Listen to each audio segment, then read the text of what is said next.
CTET 2026 में शिक्षक बनने का सपना देख रहे हैं तो यह वीडियो आपके लिए नींव का पत्थर है। बहुत से बच्चे महीनों तक पढ़ते रहते हैं लेकिन एग्जाम में वही सवाल गलत करके आ जाते हैं। क्यों? क्योंकि उन्हें सही सिलेबस और एग्जाम का पैटर्न पता ही नहीं होता। आज की इस महामैराथन क्लास में हम सीटेट 2026 में हिंदी का पेपर कैसा आएगा, क्या बदलाव हुए हैं, व्याकरण कितनी पढ़नी है और वो कौन सी रामबाण नीति है जिससे हम हिंदी में आसानी से 30 में 30 नंबर ला सकते हैं, वो हम लोग आज इस वीडियो में देखेंगे। तो चलिए अपने लक्ष्य की ओर पहला कदम बढ़ाते हैं। सबसे पहले पैटर्न को समझते हैं। चाहे आप पेपर 1 दे रहे हो या पेपर 2, हिंदी 30 नंबर ही आए। इसको 2 बराबर हिस्सों में बांटा गया है। पहला 15 नंबर का कंटेंट, इसमें आपको 2 पैराग्राफ पूछे जाएंगे, एक गद्यांश और एक पद्यांश। याद रखिएगा, व्याकरण अलग से नहीं आती, इन्हीं पैराग्राफ के अंदर से 2-3 नंबर की व्याकरण पूछ ली जाती है। और दूसरा भाग है 15 नंबर की पैडागोजी। यह सबसे महत्वपूर्ण हिस्सा है। यहाँ आपकी रटने की क्षमता नहीं बल्कि एक शिक्षक के तौर पर आपकी सोच परखी जाएगी। अगर आपने यह 15 नंबर पक्के कर लिए तो समझो सीटेट पास। अब सिलेबस को डिकोड करते हैं। हमें क्या क्या पढ़ना है? सबसे पहले अधिगम और अर्जन। बच्चा घर पर भाषा कैसे सीखता है और स्कूल में कैसे। फिर हम पढ़ेंगे मनोवैज्ञानिकों को, चॉम्स्की का लैड क्या है, वाइगोत्स्की का समाज से क्या लेना देना है। इसके बाद LSRW कौशल, सुनने और पढ़ने में क्या अंतर है, टॉप डाउन और बॉटम अप अप्रोच क्या है, और सबसे जरूरी मूल्यांकन। बच्चों को नंबर कैसे देते हैं, उनकी कमियों का पता लगाकर उन्हें कैसे सुधारना है। साथ ही NEP 2020 और NCF 2005 को हम विस्तार से कवर करेंगे, क्योंकि अब प्रश्न सीधे थ्योरी से नहीं बल्कि क्लासरूम सिचुएशन से आते हैं। एक बहुत बड़ा सवाल, सर क्या हमें पूरी मोटी व्याकरण की किताब पढ़नी पड़ेगी? जवाब है बिल्कुल नहीं। सीटेट में व्याकरण केवल गद्यांश पद्यांश के संदर्भ में पूछी जाती है। आपको बस बेसिक जानकारी होनी चाहिए। संधि कैसे टूटती है, समास कौन सा है, या इस शब्द में उपसर्ग क्या है। इसके लिए अलग से हफ्तों बर्बाद करने की जरूरत नहीं है, हम प्रैक्टिस के साथ ही इसे कवर कर। दोस्तों, 2011 वाला सीटेट अब नहीं रहा। 2026 में पेपर का लेवल बदल चुका है। अब आपको NEP 2020 और निपुण भारत जैसे टॉपिक्स को गहराई से समझना होगा। अभिकथन और कारण वाले सवाल अब हिंदी में भी आने लगे हैं। हम अपनी क्लासेज में इन नए पैटर्न के सवालों की भरपूर प्रैक्टिस करेंगे। तो हम तैयारी कैसे करेंगे? हमारा मंत्र होगा concept plus tag words plus practice. मैं आपको कुछ ऐसे जादुई शब्द दूंगा जिससे आप प्रश्न देखते ही पहचान लेंगे कि कौन सा ऑप्शन सही है और कौन सा गलत। जैसे रटना या केवल नेगेटिव है और अवसर देना या मातृभाषा पॉजिटिव है। तो आज के इस क्लास में हम पूरा सिलेबस खत्म करेंगे। आपको बस एक काम करना है, शुरू से अंत तक नोटबुक लेके बैठना है और जैसे जैसे वीडियो चलेंगे आपको नोट्स तैयार करते जाना अपने शब्दों में। आप लोग कमेंट में नोट्स मांगते रहते हैं, तो बना बनाया नोट्स से बेटर है कि आप लोग खुद तैयार कीजिए। ज़्यादा समय नहीं लगेगा, आप लोग खुद कीजिएगा तो प्रैक्टिस भी होगा और बेहतर ढंग से समझ में आएगा। तो चलिए हम लोग शुरू करते हैं। सबसे पहले अधिगम और अर्जन से कि भाषा कैसे सीखी जाती है। सबसे पहले भाषा क्या है? सिर्फ बोलना नहीं बल्कि सोचना और महसूस करना भी भाषा है। बिना भाषा के आप सपने भी नहीं देख सकते। अब 2 भारी शब्द समझिए जो एग्जाम में आते हैं, नियमबद्ध व्यवस्था और यादृच्छिक। भाषा कोई खिचड़ी नहीं है, इसका एक सिस्टम है। जैसे हिंदी में राम खाना खाता है, कर्ता प्लस कर्म प्लस क्रिया। यहाँ आप यह नहीं कह सकते कि है राम खाता खाना है। यानी भाषा नियमों से चलती है, यानी रूल से चलती है। और यादृच्छिक का मतलब है स्वतंत्र। एक बात बताइए, इस वस्तु को कलम क्यों कहते हैं? क्या क ल म अक्षरों का स्याही से कोई लेना देना है? नहीं। अगर हमारे पूर्वज ने इसे पंखा कहा होता तो आज हम भी इसे पंखा ही कहते। यानी शब्द और उसके मतलब में कोई लॉजिकल कनेक्शन नहीं है, बस समाज ने मान लिया है। इसी को यादृच्छिक होना कहते हैं। अब आता है वो सवाल जहां 90% बच्चे गलती करते हैं, तो दिल थाम के सुनिएगा। अगर कोई पूछे भारत की राष्ट्रभाषा क्या है, तो आप कहेंगे हिंदी, लेकिन पेडागोजी में यह गलत हो जाएगा। भारतीय संविधान में कहीं भी राष्ट्रभाषा शब्द का जिक्र नहीं है। संविधान के अनुच्छेद 343 के अनुसार हिंदी हमारी राजभाषा है। राजभाषा मतलब राजकाज की भाषा, दफ्तरों की भाषा, और अंग्रेजी हमारी सह राजभाषा है, एसोसिएट ऑफिशियल लैंग्वेज है, यानी हिंदी की हेल्पर। और एक मजे की बात, संविधान की 8वीं अनुसूची में 22 भाषाएं हैं, लेकिन उसमें अंग्रेजी शामिल नहीं है। यह पॉइंट नोट कर लीजिएगा। दोस्तों, इस टेबल को समझ लिया तो 2 नंबर पक्के। भाषा अर्जन यानी एक्विजिशन। सोचिए, एक 2 साल का बच्चा चिंटू है। क्या वो ग्रामर की किताब लेके बैठता है? नहीं, वो बस मम्मी पापा को सुनता है और बोलने लगता है। यह नेचुरल है, यानी स्वाभाविक है। उसे पता भी नहीं चलता कि वो सीख रहा है। इसे अर्जन कहते हैं। हमारी मातृभाषा हमेशा अर्जित होती है। और भाषा अधिगम, लर्निंग। अब चिंटू स्कूल गया, वहाँ उसे अंग्रेजी सिखाई जा रही है। टीचर कहती है, बेटा प्रेजेंट टेंस में एस या ईएस लगता है। तो चिंटू को मेहनत करनी पड़ रही है, नियम रटने पड़ रहे हैं। यह चेतन प्रक्रिया है, इसे अधिगम कहते हैं। सरल भाषा में जो खुद आ जाए वो अर्जन, जिसके लिए माथापच्ची करनी पड़े वो अधिगम। तो समझ गए होंगे आप लोग अर्जन और अधिगम में अंतर। अब मिलते हैं नोम चॉम्स्की चाचा से। स्किनर कहते थे कि बच्चा नकल करके सीखता है, लेकिन चॉम्स्की ने कहा बकवास।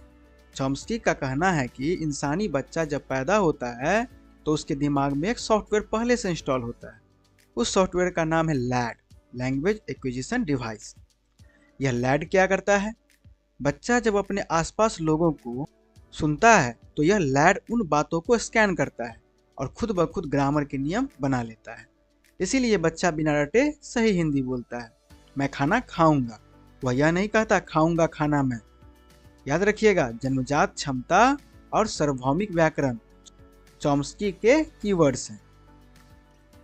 कुछ क्वेश्चन देख लेते हैं इससे रिलेटेड जो हम लोगों ने ही पढ़ा है। भारतीय संविधान में हिंदी भाषा को क्या दर्जा प्राप्त है? राष्ट्रभाषा, राजभाषा, सह राजभाषा या शास्त्रीय भाषा? वीडियो पॉज करें और सोचें।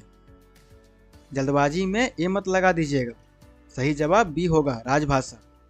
यह कामकाज की भाषा है। भाषा अर्जन के बारे में कौन सा कथन सही है? यह एक चेतन प्रक्रिया है, यह विद्यालय में ही होती है, यह एक स्वाभाविक और अवचेतन प्रक्रिया है, या इसमें बच्चों को व्याकरण रटना पड़ता है? ए चेतन नहीं, वो तो अधिगम है। बी विद्यालय नहीं, अर्जन तो घर पर होता है। डी रटना, वो तो बिल्कुल नहीं होगा।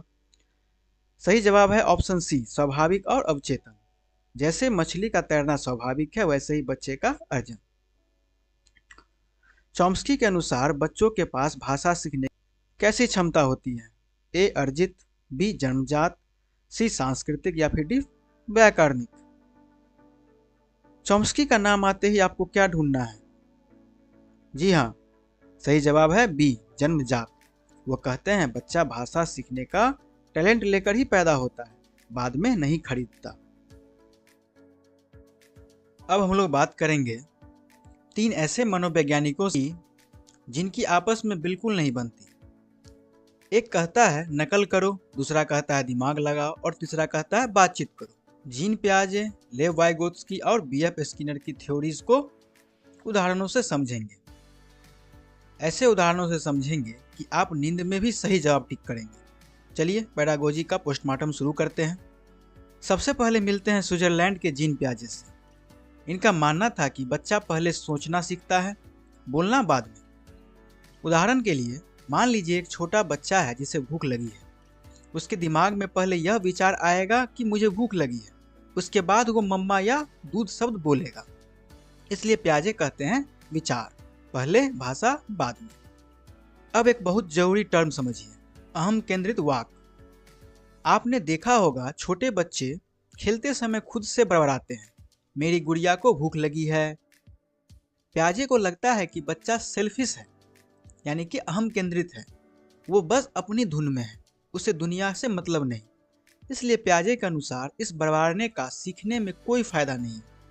बस यही बात याद रखनी है, पियाजे के लिए यह बड़बड़ाना बेकार है। अब आते हैं रूस के लेव वाइगोत्स्की पर। ये पियाजे के सबसे बड़े दुश्मन। हैं विचारधारा के। वाइगोत्स्की कहते हैं बच्चा अकेले कमरे में साइंटिस्ट नहीं बनता, वह समाज से बात करके सीखता है, यानी मम्मी पापा या दोस्तों से। अब उसी बड़बड़ाने वाले उदाहरण को वाइगोत्स्की की नज़र से देखिए। एक बच्ची पजल जोड़ रही है और बोल रही है नीला वाला टुकड़ा कहाँ गया, ये तो यहाँ नहीं लगेगा। वाइगोत्स्की कहते हैं रुको, यहाँ बच्ची पागल नहीं है, यह बोल बोल कर अपने दिमाग को ऑर्डर दे रही है। इसे वाइगोत्स्की ने निजी वाक कहा, यानी कि प्राइवेट स्पीच। उनके अनुसार यह बच्चे के विकास के लिए सबसे बड़ा हथियार है। इससे बच्चा अपने व्यवहार को नियमित करता है। ट्रिक, प्याजे बोले तो अहम केंद्रित यानी बेकार, और वाइगोत्स्की बोले तो निजी वाक यानी बहुत बढ़िया।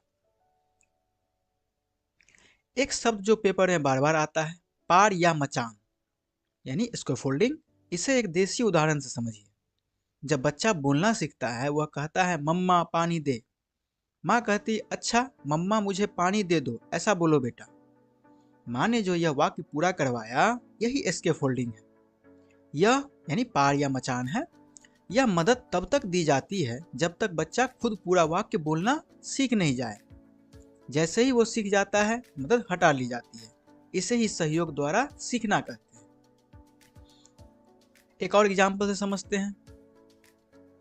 हम लोग का घर जब बनता है तो छत ढलाता है, तो छत ढलाने से पहले लकड़ी से उसको सपोर्ट दिया जाता है, लेकिन कुछ दिन बाद उस सपोर्ट को हटा लिया जाता है और छत वैसे ही खड़ा रहता है। तो वही पार है, यानी कुछ दिनों तक दी जाने वाली मदद। अब आते हैं स्किनर साहब पर। इनका फंडा एकदम सिंपल है। बच्चा एक तोता है। सोचिए, एक बच्चा तुतलाते हुए पहली बार बोलता है पापा। पूरा परिवार खुश हो जाता है, तालियां बजाता है। यह ताली रेंफोर्समेंट है। बच्चे को लगता है अरे वाह, यह आवाज निकालने पर तो मजा आ रहा है।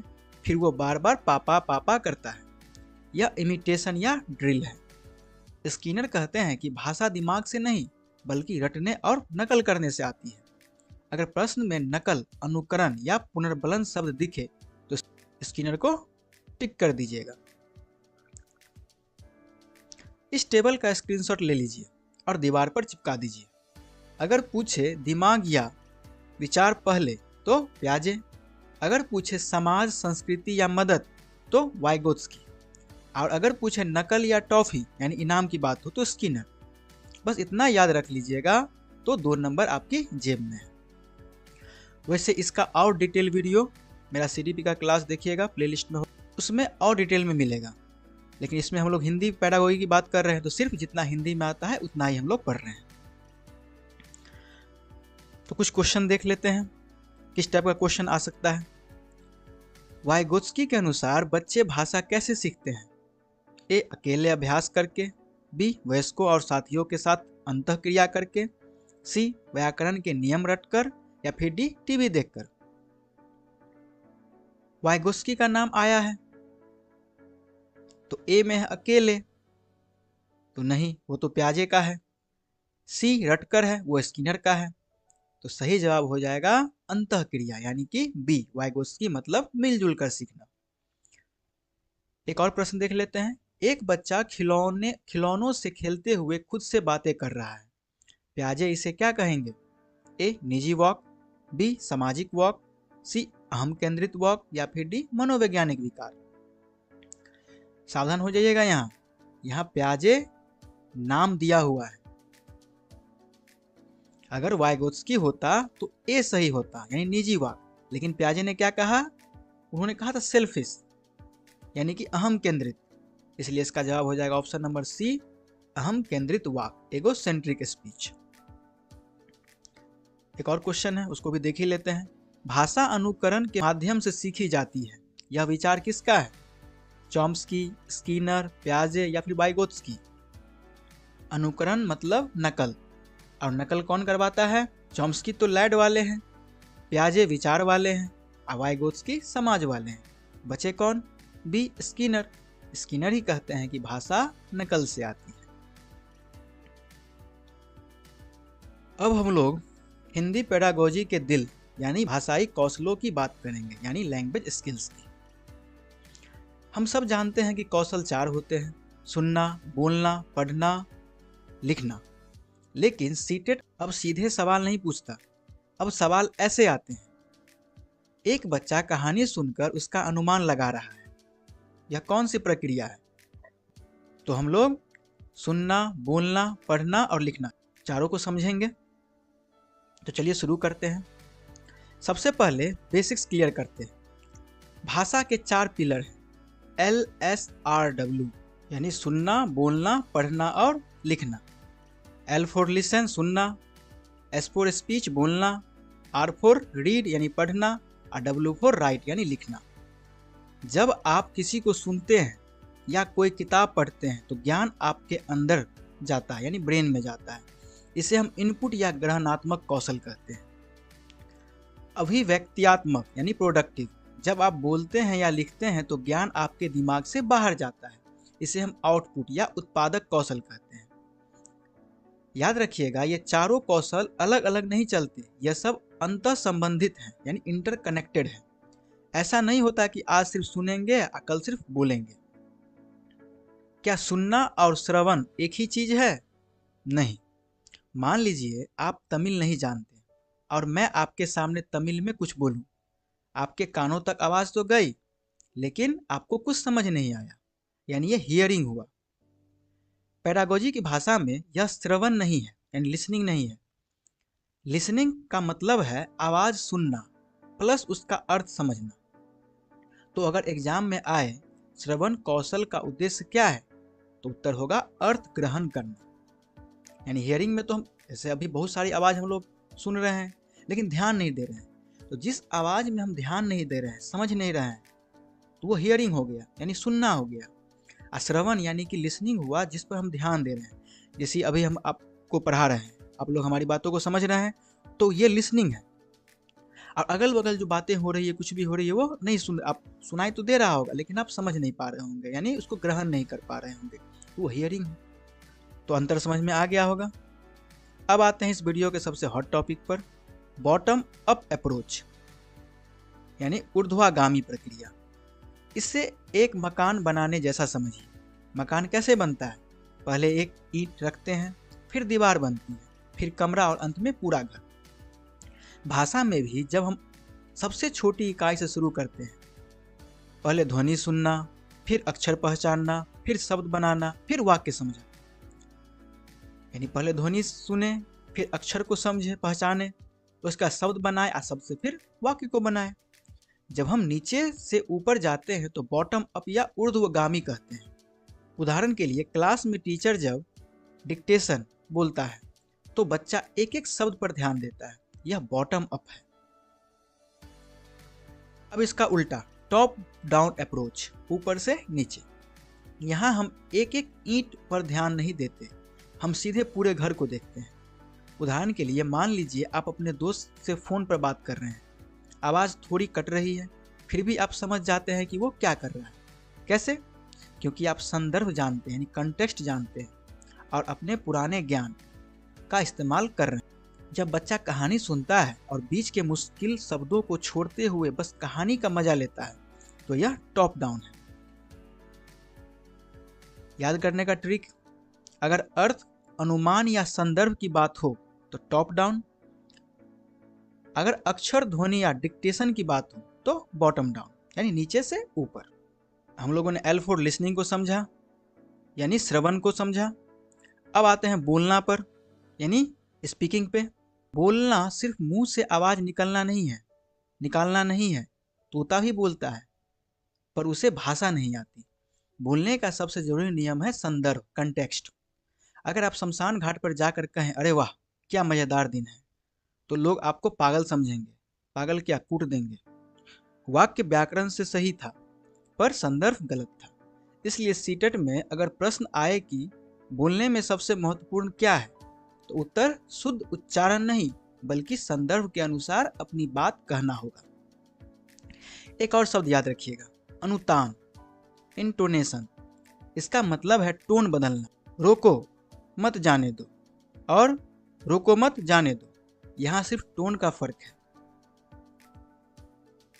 अब आते हैं रीडिंग स्किल पे, पठन कौशल पे। सबसे पहले एक भ्रम दूर करते हैं। अगर मैं आपके सामने चाइनीज भाषा में कुछ लिख दूं और आप उसे रटकर बोल दें तो क्या उसे पढ़ना कहेंगे? बिल्कुल नहीं। पैडागोजी में पढ़ना का मतलब है अर्थ ग्रहण करना, अंडरस्टैंडिंग द मीनिंग।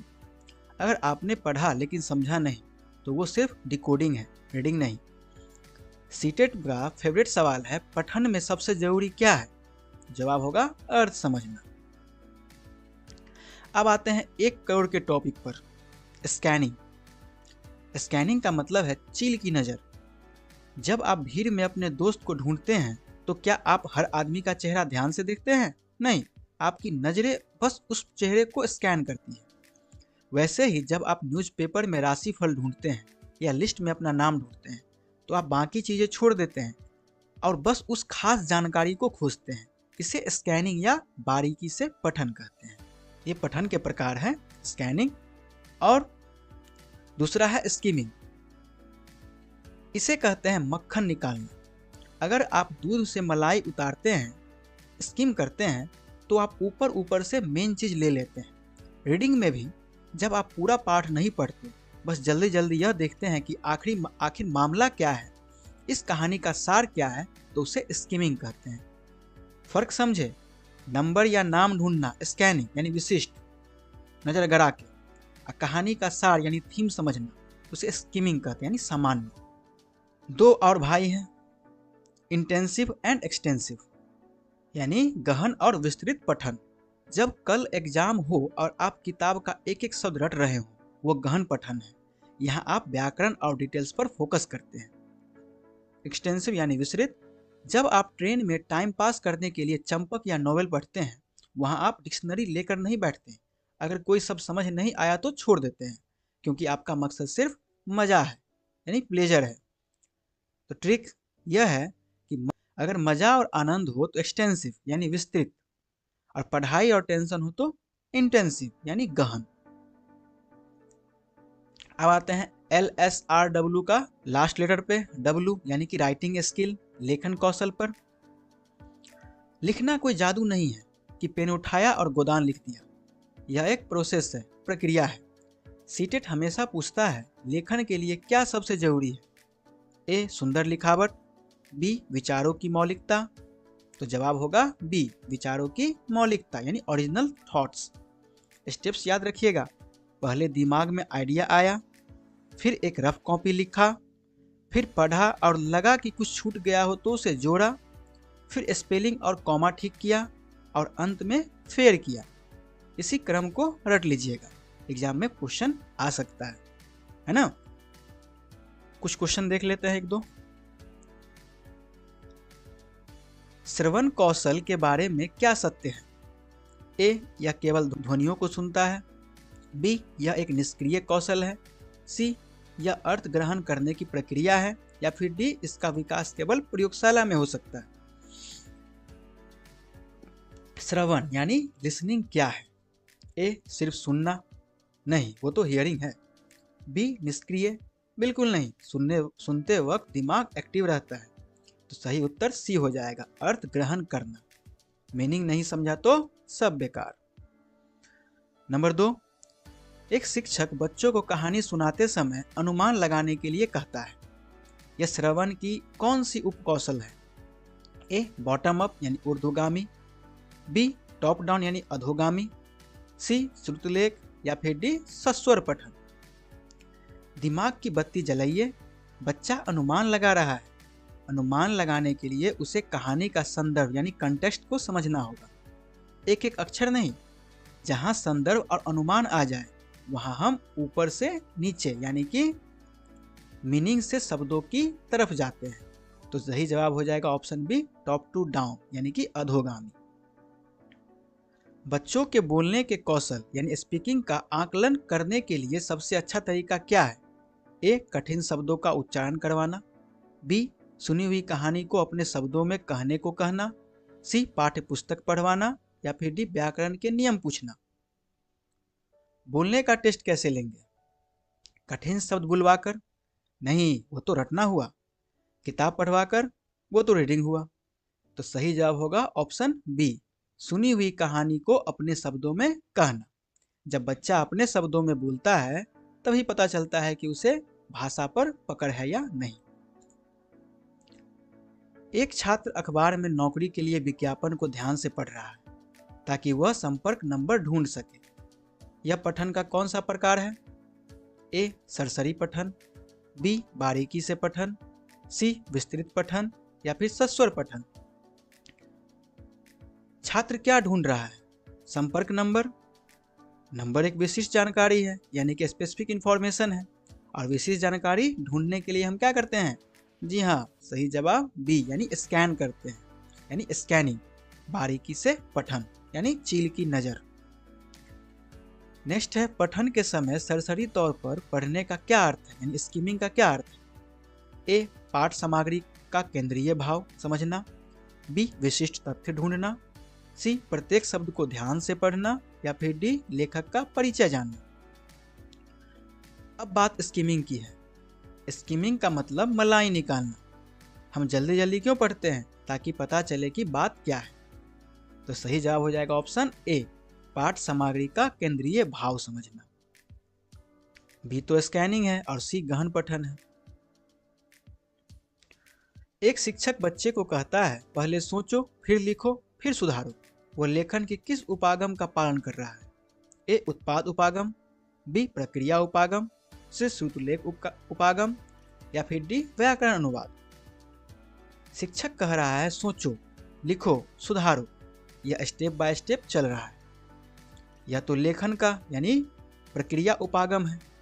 यही आधुनिक और सही तरीका है, यानी ऑप्शन नंबर बी, प्रक्रिया उपागम। अब हम टीचर बनने की सबसे जरूरी स्किल सीखेंगे, बच्चों को पढ़ाना कैसे, यानी शिक्षण विधियां और व्याकरण। क्या आपको क्लास में जाते ही नियम लिखवा देने चाहिए या पहले बच्चों से बातें करनी चाहिए? अब हम आगमन और निगमन विधि की लड़ाई देखेंगे। साथ ही जानेंगे कि प्रत्यक्ष विधि में मातृभाषा का इस्तेमाल क्यों मना है। यानी आपने आज की क्लास ध्यान से देख ली तो पेडागोजी के 2-3 नंबर आपकी मुट्ठी में होंगे। तो चलिए शुरू करते हैं। सबसे पहले एक भ्रम तोड़ते हैं। क्या छोटे बच्चों को संज्ञा की परिभाषा रटानी चाहिए? बिल्कुल नहीं। एनसीएफ 2005 कहता है व्याकरण के संदर्भ में पढ़ाओ। उदाहरण, आप बच्चों को होली का पाठ पढ़ा रहे हैं, उसमें एक लाइन आई, राम ने लाल गुलाल लगाया। आप वहीं रुककर बच्चों से पूछें, अच्छा बताओ गुलाल कैसा है? बच्चे कहेंगे लाल। बस यही मौका है बताने का कि जो शब्द किसी की खूबी बताएं उसे विशेषण कहते हैं। इसे कहते हैं संदर्भ में व्याकरण। बिना अलग किताब के कहानी के बीच में ही सिखा देना। अब मिलते हैं पेडागोजी के बाहुबली से आगमन विधि। इसका मंत्र रट लीजिएगा, आ से आगमन, उ से उदाहरण, यानी पहले एग्जाम्पल यानी उदाहरण और फिर रूल। मान लीजिए आपको बहुवचन पढ़ाना है तो स्टेप 1 क्या होगा? उदाहरण। आप बोर्ड पर लिखेंगे लड़का लड़के, कमरा कमरे, बस्ता बस्ते।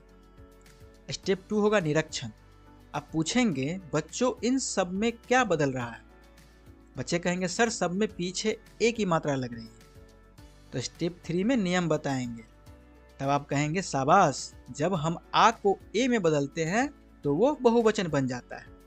बच्चे ने खुद नियम खोजा, इसलिए यह बेस्ट मेथड है। इसमें बच्चा रटता नहीं, खोजता है। तो इसी तरह आप लोग नोट्स खुद तैयार कीजिएगा, है ना, इससे आप लोगों को अच्छे से समझ में आएगा। दूसरी है निगमन विधि। इसकी एक ट्रिक है, नी से निगमन, नी से नियम, यानी पहले रूल। यह पुराना बोरिंग तरीका है।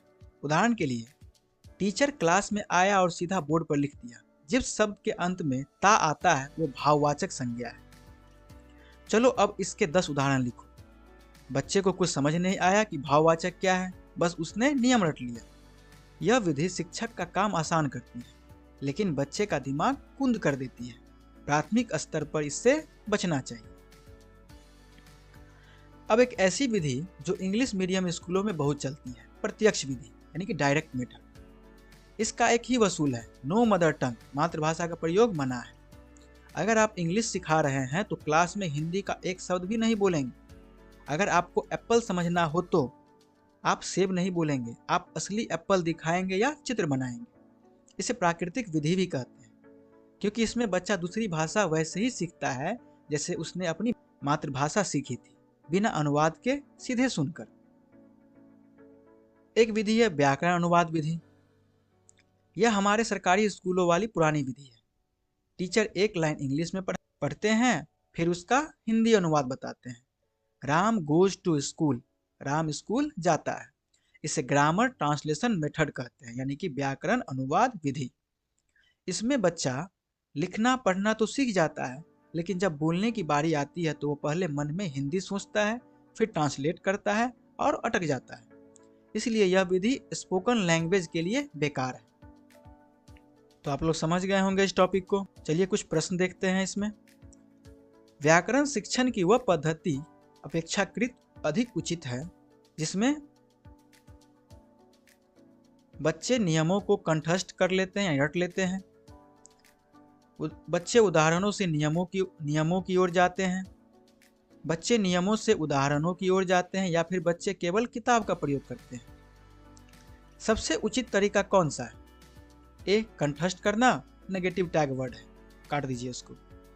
सी नियम से उदाहरण, यह निगमन है, रटने वाला। तो सही जवाब होगा ऑप्शन बी, उदाहरणों से नियमों की ओर, यानी आगमन विधि। यही बेस्ट है। किस विधि में मातृभाषा का प्रयोग बिल्कुल नहीं किया जाता? व्याकरण अनुवाद विधि, प्रत्यक्ष विधि, निगमन विधि या अप्रत्यक्ष विधि?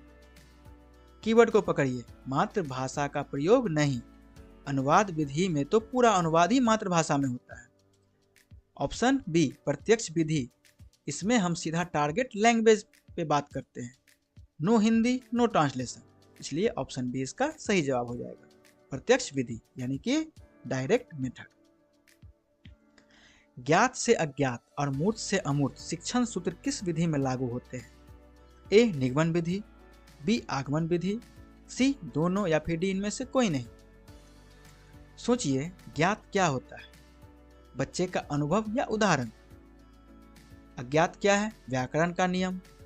हम उदाहरण से नियम की ओर किस में जाते हैं? जी हाँ, बी में, यानी कि आगमन विधि में। निगमन इसका उल्टा है, अज्ञात से ज्ञात चलती है, इसलिए इसका राइट आंसर हो जाएगा आगमन विधि। अब हम लोग बात करेंगे बहुभाषिकता की, संसाधन या समस्या। हम लोग इसमें विक्स और काल्प के बीच के अंतर को देसी उदाहरणों से समझेंगे। मान लीजिए आपकी कक्षा में एक बच्चा भोजपुरी बोलता है, दूसरा पंजाबी और तीसरा तमिल। एक टीचर के तौर पर आप क्या करेंगे?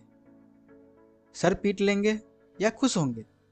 एनसीएफ 2005 कहता है कि आपको खुश होना चाहिए। क्यों? यह हम लोग जानेंगे। हम बहुभाषिकता के राज खोलेंगे और एक बहुत ही मॉडर्न थ्योरी जिम कमिंस की विक्स और काल्प को समझेंगे। यह विक्स काल्प सुनने में किसी बीमारी का नाम लगता है, लेकिन है बहुत आसान। तो चलिए शुरू करते हैं। सबसे पहले एक मंत्र रट लीजिए, बहुभाषिकता एक संसाधन है, मल्टीलिंगुअलिज्म इज ए रिसोर्स। अगर आपकी क्लास में 40 बच्चे हैं और वो अलग अलग भाषाएं बोलते हैं, तो यह आपके लिए सिरदर्द नहीं बल्कि एक खजाना है। कैसे? जब बच्चे आपस में बात करते हैं तो वे एक दूसरे के शब्द सीखते हैं, उनका दिमाग ज़्यादा फ्लेक्सिबल यानी लचीला बनता है। रिसर्च कहती है कि जो बच्चे 2 या अधिक भाषाएं बोलते हैं उनका दिमाग बाकियों से तेज चलता है।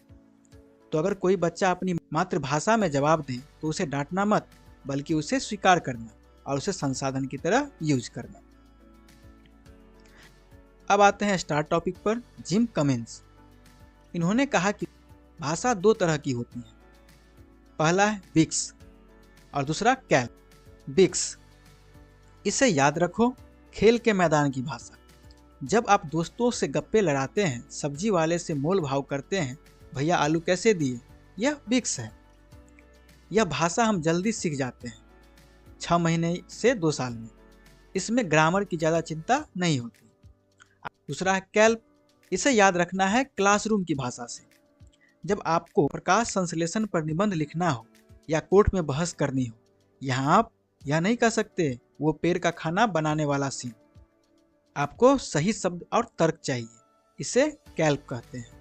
इसे सीखने में 5 से 7 साल लग सकते हैं। इस स्लाइड को ध्यान से देखिए। बिक्स में संदर्भ होता है। अगर मैं कहूँ इसे इधर रख दो और इशारा करूँ तो आप समझ जाएंगे, भले ही आपको वस्तु का नाम न पता हो। यहाँ चेहरा और इशारे जरूर मदद करते हैं। कैल्प में संदर्भ कम होता है। अगर आप किताब पढ़ रहे हैं तो लेखक आपके सामने नहीं है इशारा करने के लिए, आपको सिर्फ और सिर्फ शब्दों के दम पर ही सब कुछ समझना है, इसलिए यह मुश्किल होता है। तो ट्रिक है, बिक्स बातचीत यानी इजी, कैल्प कॉलेज या क्लास यानी हार्ड। अक्सर टीचर पूछते हैं, सर अगर बच्चे को हिंदी नहीं आती तो पढ़ाएं कैसे? जवाब है ट्रांसलैंग्वेजिंग। अगर बच्चा पानी को तन्नी तमिल में बोल रहा है तो आप कहिए, अच्छा आप तन्नी मांग रहे हैं, इसे हिंदी में पानी कहते हैं। आपने उसकी भाषा को नकारा नहीं, बल्कि उसे एक पुल की तरह इस्तेमाल करके हिंदी सिखा दी। इसे ही समावेशी कक्षा कहते हैं। तो क्वेश्चन आएगा इस तरह से, एक बहुभाषी कक्षा में बच्चों की गृह भाषा का प्रयोग ए वर्जित होना चाहिए, बी सम्मान दिया जाना चाहिए, सी केवल घर पर किया जाना चाहिए, या फिर डी सीखने में बाधा उत्पन्न करता है। बहुभाषी क्लास में घर की भाषा का क्या करें? ए और सी दोनों नेगेटिव है। बच्चे को चुप नहीं करा सकते। डी बाधा है, बिल्कुल नहीं। एनसीएफ कहता है यह संसाधन है। तो सही जवाब हो जाएगा ऑप्शन बी, सम्मान दिया जाना चाहिए, उसकी भाषा उसकी पहचान है। जिम कमिंस के अनुसार रोजमर्रा की बातचीत में प्रयुक्त होने वाली भाषा को क्या कहा जाता है? ए कैल्प, बी बिक्स, सी भाषा अर्जन, डी विसंकेतन। कीवर्ड पकड़िए, रोजमर्रा की बातचीत, डेली कन्वर्सेशन। क्या यह पढ़ाई वाली भाषा है? नहीं, यह सामाजिक भाषा है। और सामाजिक भाषा मतलब बिक्स यानी बेसिक इंटरपर्सनल कम्युनिकेटिव स्किल। इसका राइट आंसर हो जाएगा बी बिक्स। संज्ञानात्मक शैक्षणिक भाषा प्रवीणता किससे संबंधित है? यानी कि कैल्प किससे संबंधित है? हम लोगों ने इसका पूरा नाम नहीं जाना था, तो इसका पूरा नाम होता है संज्ञानात्मक शैक्षणिक भाषा प्रवीणता। तो इसका ऑप्शन है ए खेल के मैदान की भाषा से, बी अमूर्त विचारों और उच्च स्तरीय चिंतन से, सी सब्जी खरीदने से, या फिर डी टेलीफोन पर गपशप से। नाम में ही अर्थ है, शैक्षणिक यानी एकेडमिक। सब्जी खरीदना या गपशप तो बिक्स है। तो सही जवाब हो जाएगा बी अमूर्त विचारों और उच्च स्तरीय चिंतन, जहां दिमाग के घोड़े दौड़ाने पड़े, वो कैल्प है।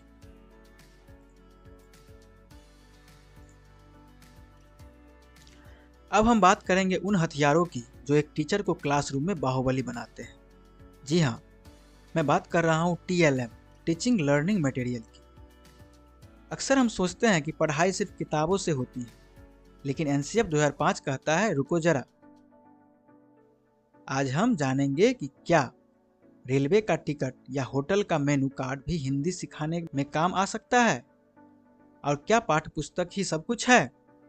अगर आपने यह नहीं पढ़ा तो सीटेट के 2 नंबर पक्का मिस हो जाएंगे। तो चलिए शुरू करते हैं। सबसे पहले अपनी सबसे अच्छी दोस्त किताब के बारे में बात करते हैं। सीटेट आपसे पूछेगा पाठ्य पुस्तक कक्षा में क्या है? ए एकमात्र संसाधन, बी अनावश्यक वस्तु, या फिर सी साधनों में से एक। याद रखना, किताब खुदा नहीं है, यह सिर्फ साधनों में से एक है। टीचर को किताब का गुलाम नहीं बनना चाहिए। किताब तो बस एक रास्ता है, यानी कि साधन है। मंजिल तो बच्चों का सर्वांगीण विकास है। इसलिए जरूरत पड़ने पर किताब से बाहर निकलो और दुनिया से जुड़ो। अब आते हैं उस टॉपिक पर जहां 99% बच्चे कंफ्यूज होते हैं, प्रमाणिक सामग्री, ऑथेंटिक मटेरियल। मान लो मैं क्लास में एक रेलवे का टिकट लेकर आया। क्या वो टिकट हिंदी सिखाने के लिए छपा था? नहीं, वह तो यात्रा के लिए था। लेकिन मैंने बच्चों से कहा, ढूंढो इसमें ट्रेन का नंबर कहाँ लिखा है, या यह ट्रेन कहाँ जा रही है। बच्चे ने उस असली टिकट को पढ़ा और समझा। बस यही प्रमाणिक सामग्री है। अब मैं क्लास में मेनू कार्ड ले गया और बच्चों से कहा, चलो खाना ऑर्डर करते हैं। इससे बच्चे असली जिंदगी की भाषा सीखते हैं, न कि किताबी रटंत भाषा। अब सावधान हो जाइएगा, सीटेट में एक सवाल आता है, इसमें से कौन सी प्रमाणिक सामग्री नहीं है? और ऑप्शन में होता है पाठ्यपुस्तक लेखक द्वारा लिखी गई कविता। यही सही जवाब है, क्योंकि जब कोई लेखक बच्चों को सिखाने के लिए कविता लिखता है तो वो जानबूझकर आसान शब्द डालता है। वो नेचुरल नहीं होती, लेकिन अखबार की खबर नेचुरल होती है। किसी ने उसे बच्चों के लिए आसान नहीं बनाया होता।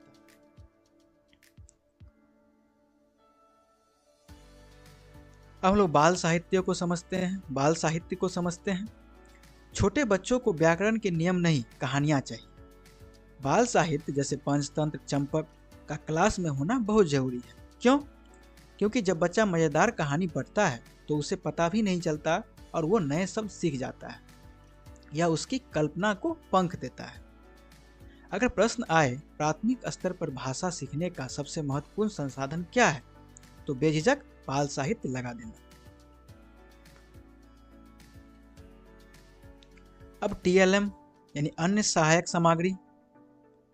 हमारी क्लास में हर तरह के बच्चे होते हैं, कोई देखकर सीखता है, कोई सुनकर। इसलिए हमें मल्टीमीडिया यानी टीवी, वीडियो, चार्ट का इस्तेमाल करना चाहिए। एक शब्द याद रखिएगा, प्रिंट समृद्ध परिवेश, प्रिंट रिच इन्वायरमेंट। इसका मतलब है कि क्लास की दीवारों पर चार्ट, पोस्टर, बच्चों की ड्राइंग्स चिपकी होनी चाहिए। बच्चा जिधर देखो उसे कुछ न कुछ पढ़ने को मिले। यह भाषा सीखने का सबसे तगड़ा तरीका है। देखते हैं क्वेश्चन अब। भाषा की कक्षा में समाचार पत्र पत्रिकाओं का उपयोग क्या सुनिश्चित करता है? ए, बच्चे प्रमाणिक सामग्री का उपयोग कर रहे हैं। बी, बच्चों को मुख्य खबरें याद है। सी, शिक्षक को मेहनत नहीं करनी पड़ती। या फिर डी, यह पाठ्यपुस्तक का विकल्प है। अखबार का यूज क्यों करते हैं? याद करने के लिए? नहीं, सही जवाब ए है, बच्चे प्रमाणिक सामग्री का उपयोग कर रहे हैं। अखबार असली दुनिया का हिस्सा है।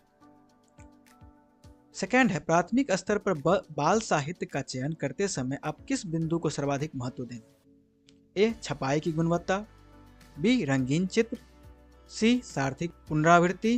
या फिर डी, केवल नैतिक शिक्षा। बाल साहित्य कैसा हो? सिर्फ रंगीन चित्र काफी नहीं है, सबसे जरूरी है सार्थक पुनरावृत्ति, यानी कहानी में शब्द और वाक्य बार बार आए लेकिन मजेदार तरीके से। जैसे चिड़िया उड़ी फुर, फिर क्या हुआ, फिर कबूतर उड़ा फुर। इससे बच्चा जल्दी सीखता है। पाठ्यपुस्तक अंततः क्या है? शिक्षण का साध्य, एकमात्र संसाधन, शिक्षण का साधन या फिर अनावश्यक? यह तो अब आप नींद में भी बता देंगे। किताब मंजिल नहीं, रास्ता है। इसलिए ऑप्शन सी शिक्षण का साधन है। साधन तो बच्चों का विकास है। अब हम पैडागोजी के सबसे सीरियस टॉपिक को आसान बनाएंगे, यानी कि मूल्यांकन, इवैल्यूएशन। क्या मूल्यांकन का मतलब सिर्फ बच्चों को फेल पास करना है? नहीं। आज हम जानेंगे कि CCE क्या है, बच्चे की प्रोग्रेस का कच्चा चिट्ठा यानी पोर्टफोलियो कैसे बनता है, और एक टीचर को डॉक्टर की तरह निदान और उपचार कैसे करना चाहिए। अगर आपने यह समझ लिया तो सीटेट में मूल्यांकन के 2-3 सवाल कभी गलत नहीं होंगे। चलिए शुरू करते हैं। सबसे पहले समझते हैं CCE को, सतत व्यापक मूल्यांकन। सतत का मतलब है कि मूल्यांकन लगातार होना चाहिए। जैसे डॉक्टर मरीज की नब्ज चेक करता रहता है, वैसे ही टीचर को पढ़ाते समय ही बच्चों को चेक करते रहना चाहिए। व्यापक, इसका मतलब है सिर्फ नंबर मत देखो, यह भी देखो कि बच्चा खेलता कैसा है, दोस्तों से बात कैसा करता है, अनुशासन में रहता है या नहीं। यानी बच्चे की पढ़ाई के साथ साथ उसकी पूरी पर्सनालिटी का मापन ही CCE है। इन दोनों में फर्क समझना बहुत जरूरी है, रचनात्मक और योगात्मक। मान लो मैं आपको तैरना सिखा रहा हूँ, आप तैर रहे हैं और मैं आपको बता रहा हूँ हाथ ऐसे नहीं वैसे चलाओ। यह रचनात्मक आकलन है, यानी कि फॉर्मेटिव असेसमेंट है। यहाँ मेरा मकसद आपको सुधारना है। योगात्मक यानी कि सम्मेटिव असेसमेंट। अब साल के अंत में आपका स्विमिंग टेस्ट हुआ और मैंने आपको नंबर दिए 10 में से 6। यह योगात्मक है, यहाँ मेरा मकसद आपको जज करना है। ट्रिक, सुधार यानी इम्प्रूवमेंट तो रचनात्मक और रिजल्ट योगात्मक। एग्जाम में पोर्टफोलियो पर सवाल न आए ऐसा हो नहीं सकता। पोर्टफोलियो बच्चों का एक फाइल या फोल्डर है। इसमें हम आपकी साल भर की बेस्ट चीज़ें रखते हैं, जैसे जनवरी में उसने कैसी ड्राइंग बनाई, मार्च में कैसी कहानी लिखी। इसे देखकर कोई भी बता सकता है कि बच्चे ने कितनी तरक्की की है। अगर प्रश्न आए बच्चे की क्रमिक प्रगति का पता कैसे चलता है, तो आंख बंद करके पोर्टफोलियो लगा देना। दो और टूल्स हैं, एनेक्डोटल रिकॉर्ड और रूब्रिक्स। एनेक्डोटल रिकॉर्ड यह एक डायरी एंट्री जैसा है। टीचर इसमें बच्चे के व्यवहार की कोई खास घटना नोट करता है, जैसे आज क्लास में लड़ाई हुई लेकिन सोनू ने शांत रहकर मामला सुलझाया। यह उसके व्यवहार को दिखाता है। और रूब्रिक्स, जब आप टेस्ट चेक करते हैं तो आपके पास एक लिस्ट होती है कि किस चीज़ के कितने नंबर कटेंगे। इसी लिस्ट या मापदंड को रूब्रिक्स कहते हैं। टीचर एक डॉक्टर की तरह होता है। मान लीजिए बच्चा मात्राओं में गलती कर रहा है, तो सबसे पहले आप पता लगाएंगे कि वो गलती क्यों कर रहा है। क्या उसे सुनाई कम देता है या उसे नियम नहीं पता है। इस कारण को ढूंढना निदान है, यानी डायग्नोसिस है। कारण पता चल गया, अब आप उसे दोबारा अलग तरीके से पढ़ाएंगे ताकि गलती सुधर जाए। इसे उपचारात्मक शिक्षण कहते हैं, यानी कि रेमेडी कहते हैं। एग्जाम में क्वेश्चन इस तरह आ सकता है, बच्चों की भाषाई क्षमता के आकलन का सबसे उचित तरीका क्या है। ए, केवल लिखित परीक्षा लेना। बी, बच्चों को अपने विचार व्यक्त करने का अवसर देना। सी, श्रुत लेख लिखवाना। या फिर डी, पाठ्य पुस्तक के प्रश्न उत्तर याद करवाना। सबसे अच्छा तरीका क्या है। ए और सी तो रटने वाले हैं, सही जवाब बी हो जाएगा। बच्चों को अपने विचार व्यक्त करने का अवसर देना। जहां बच्चा अपनी बात खुद कहेगा तभी असली भाषा का पता चलेगा। उपचारात्मक शिक्षण की सफलता किस पर निर्भर करती है। ए, समय व अवधि पर। बी, समस्याओं के कारणों की सही पहचान पर। सी, उपचारात्मक सामग्री पर। या फिर डी, भाषिक नियमों के ज्ञान पर। इलाज कब सफल होगा, जब बीमारी सही पता चले। अगर पेट दर्द है और दवा सिर दर्द की दे दी तो क्या फायदा। इसलिए सही जवाब हो जाएगा बी, समस्याओं के कारणों की सही पहचान पर, यानी सही निदान पर। पोर्टफोलियो में क्या शामिल होता है। ए, केवल बच्चों की फोटो। बी, बच्चों के कार्य का क्रमिक संग्रह। सी, शिक्षक की डायरी। या फिर डी, अभिभावकों की शिकायतें। पोर्टफोलियो में क्या होता है। जी हाँ, सही जवाब है बी, बच्चों के कार्य का क्रमिक संग्रह, उनकी प्रोग्रेस का सबूत। चलिए अब अगले टॉपिक की तरफ बढ़ते हैं। अगली टॉपिक थोड़ी इमोशनल और थोड़ी टेक्निकल है। हम उन बच्चों का दर्द समझेंगे जो 100 को वॉच पढ़ते हैं या जिनके हाथ में पेन ठीक से नहीं पकड़ा जाता। सीटेट में इसे डिस्लेक्सिया और डिस्ग्राफिया कहते हैं। साथ ही हम दो सरकारी दस्तावेजों का पोस्टमार्टम करेंगे, एनसीएफ 2005 पुराना लेकिन सोना, और एनईपी 2020 नया और धमाकेदार। अगर इस टॉपिक को समझ ली तो पैडागोजी के एक से 2 नंबर कहीं नहीं गए। चलिए शुरू करते हैं। सबसे पहले मिलते हैं डिसलेक्सिया से। याद है तारे जमी पर वाला ईशान, उसे अक्षरों में डांस दिखता था। डिसलेक्सिया का मतलब है पढ़ने में दिक्कत। बच्चा बी और डी में फर्क नहीं कर पाता। वो गॉड को डॉग पढ़ सकता है। ट्रिक क्या है इसे याद रखने का, जिस शब्द में लेक्सिया आए समझो बात पढ़ने की हो रही है। दूसरा है डिस्ग्राफिया, नाम में ही छुपा है राज। ग्राफ, हम ग्राफ कैसे बनाते हैं, लिखकर या बनाकर। तो डिस्ग्राफिया मतलब लिखने में दिक्कत। इस बच्चे की राइटिंग इतनी गंदी होती है कि पढ़ी नहीं जा सकती। उसे पेन पकड़ने में भी जोर लगाना पड़ता है। उसके विचार सही हो सकते हैं पर वो उन्हें कागज पर उतार नहीं पाता। 2 और छोटे भाई हैं, डिस्कैल्कुलिया और डिस्फेजिया। डिस्कैल्कुलिया में कैलकुलेटर छुपा है, यानी जिसे जोड़ घटाने में दिक्कत हो उसे डिस्कैल्कुलिया है। कैलकुलिया यानी कैलकुलेटर यानी मैथमेटिक्स, जोड़ घटाने में दिक्कत हो। और डिस्फेजिया, फेजिया मतलब बोलना यानी भाषा। अगर बच्चा अपनी बात बोल नहीं पा रहा या आपकी बात समझ नहीं पा रहा तो उसे डिस्फेजिया है। अब आते हैं एनसीएफ 2005 पर।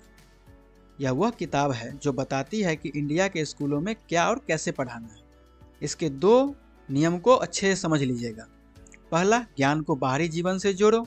अगर आम पढ़ा रहे हो तो किताब में नहीं, असली आम दिखाकर पढ़ाओ। और दूसरा है, रटना मना है, बच्चे को तोता मत बनाओ। और हाँ, एनसीएफ कहता है कि त्रुटियां सीखने का हिस्सा है। अगर बच्चा गलती करे तो उसे पीटो मत, खुश हो जाओ कि वो सीखने की कोशिश कर रहा है। अब मिलिए गेम चेंजर से एनईपी 2020। मोदी सरकार की यह नीति कहती है बच्चे की जुबान मत काटिए, मतलब कम से कम कक्षा 5 तक बच्चे की उसकी मातृभाषा में पढ़ाओ, अंग्रेजी थोपो मत। क्यों? क्योंकि बच्चा अपनी भाषा में सबसे तेज सोचता है। एक नया टर्म आया है, FLN, foundational literacy and numeracy. इसका मतलब है कि क्लास 3 पास करते करते बच्चे को कम से कम वाक्य पढ़ना और जमा घटा करना आ जाना चाहिए। इसे निपुण भारत मिशन कहते हैं। क्वेश्चन है, यदि एक छात्र को अक्षरों को पहचानने और शब्दों को पढ़ने में कठिनाई होती है तो यह किस विकार का संकेत है? बच्चा पढ़ नहीं पा रहा है, पढ़ना।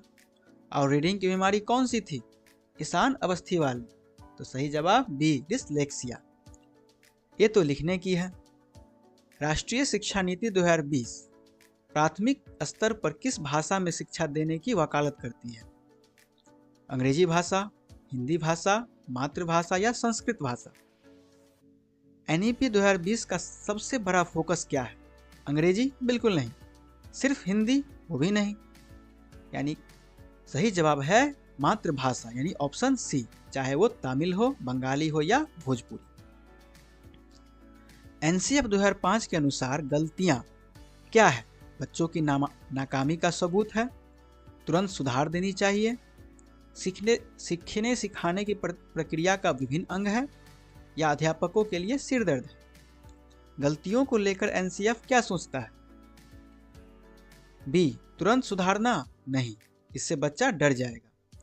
सही जवाब है सी, सीखने का अभिन्न अंग है, यानी इंटीग्रल पार्ट ऑफ लर्निंग। गलतियां बताती है कि बच्चा कैसे सोच रहा है। अब हम लोग नेक्स्ट टॉपिक की ओर बढ़ते हैं। अब हम पेडागोजी का ब्रह्मास्त्र पढ़ने वाले हैं। हम सीखेंगे टैग वर्ड्स की तकनीक को, कुछ ऐसे शब्द जिन्हें देखते ही आपको पता चल जाएगा कि यह ऑप्शन सही है या गलत। अगर आपने यह समझ लिया तो एग्जाम हॉल में आप प्रश्न देखकर मुस्कुराएंगे। तो चलिए शुरू करते हैं। सबसे पहले कचरा साफ करते हैं, यानी वो शब्द जो देखते ही आपको गलत कर देने हैं। केवल या केवल ही। अगर किसी ऑप्शन में लिखा हो बच्चे केवल स्कूल में सीखते हैं तो वो गलत है, बच्चा हर जगह सीखता है। केवल शब्द पेडागोजी का सबसे बड़ा दुश्मन है। दूसरा, रटना या याद करना। एनसीएफ 2005 रटने के सख्त खिलाफ है। अगर ऑप्शन कहे कविता याद कर लो तो उसे तुरंत काट देना है। तीसरा, मानक भाषा। अगर टीचर कहे अपनी गांव की बोली मत बोलो, सिर्फ शुद्ध हिंदी बोलो, तो यह गलत है।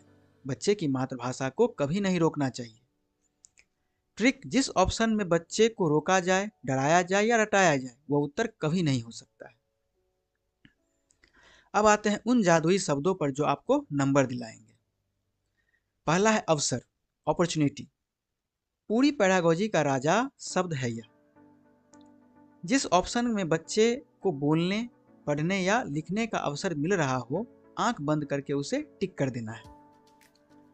संदर्भ यानी कंटेक्स्ट। भाषा हमेशा संदर्भ में होती है। अगर ऑप्शन में संदर्भ शब्द है तो 99% वही उत्तर सही होगा। अर्थ ग्रहण, पढ़ने का मतलब ही अर्थ समझना है। प्रोत्साहन, बच्चे को डांटना नहीं, प्रोत्साहित करना चाहिए, इनकरेज करना चाहिए।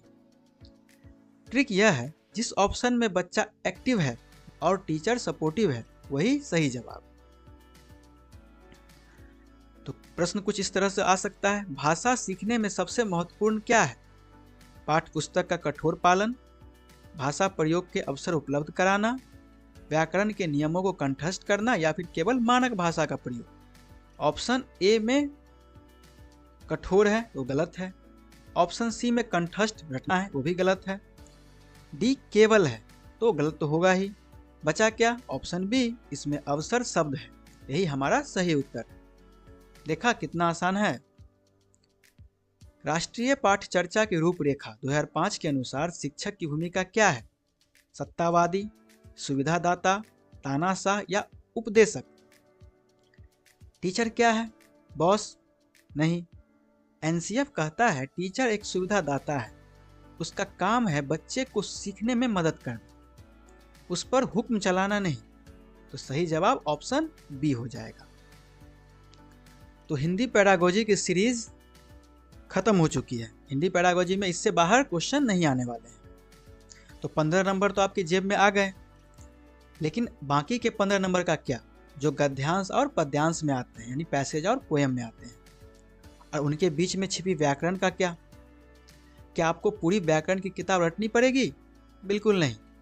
अब हम पैसेज सॉल्व करने की निंजा तकनीक को जानेंगे और व्याकरण के वो 5 टॉपिक्स संधि, समास, प्रत्यय, उपसर्ग, अलंकार को करेंगे जो बार बार पूछे जाते हैं। तो चलिए 30 में 30 का सफर पूरा करते हैं। सबसे पहले पैसेज की बात करते हैं। 90% बच्चे क्या गलती करते हैं?